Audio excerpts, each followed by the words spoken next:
Housing loan எடுக்கிறீங்கன்னா 10 to 15 இயர்ஸ்க்கு நீங்க கட்டுறது வெறும் வட்டி. You are not paying any kind of principal. ரொம்ப கம்மியான பிரின்சிபல் தான் போயிட்டு இருக்கு. வட்டி மட்டும் எவ்வளவு கட்டிருப்பீங்கன்னா 50 லட்ச ரூபா வீட்டுக்கு 70 லட்ச ரூபா வட்டி கட்டிருப்போம். 50 லட்ச ரூபா வீட்டுக்கு நம்ம ஆல்மோஸ்ட் 20,78,408 ரூபா நம்ம வந்து எக்ஸ்ட்ரா கட்டுறோம். 50 லட்ச ரூபா லோனுக்கு 38 லட்ச ரூபா வட்டி 10 வருஷத்துலயே முடிஞ்சிச்சு. சோ இந்த மாதிரியான இதுல வந்து நிறைய பேர் போய் மாட்டிக்கிறாங்க. அதாவது இது தெரியாம என்ன பண்ணுவாங்கன்னா, மக்கள் 10 வருஷம் கழிச்சுட்டு அவங்களுக்கு வேற ஏதோ ஒரு ப்ராப்பர்ட்டியோ இல்ல ஒரு அமௌண்ட்டோ கிடைச்சி சேர்த்து வச்சுட்டு 10 வருஷம் நான் சேமிச்சிட்டேன், இப்ப போயிட்டு நான் ஒரு 10 லட்சம் கட்டி என்னோட லோனை கம்மி பண்ணலான்னு போனா, இப்ப என் அவுட் ஸ்டாண்டிங் என்ன இவங்க நினைச்சிருப்பாங்கன்னா, நம்ம தான் 30 லட்சம் கட்டிருக்கோமே ஆல்ரெடி.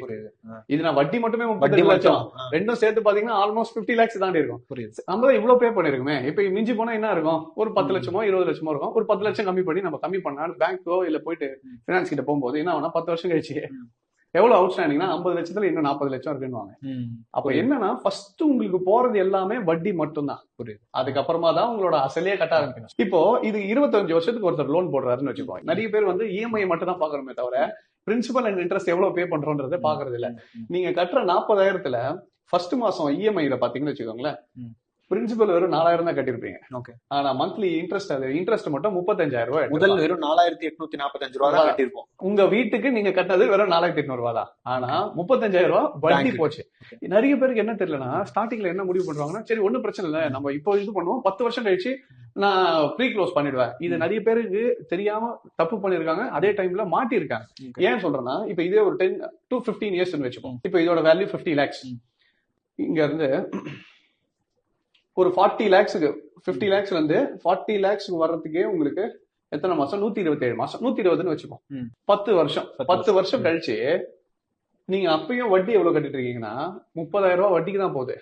ஆனா 11,000 தான் இப்ப அசலு கட்டிருக்கீங்க.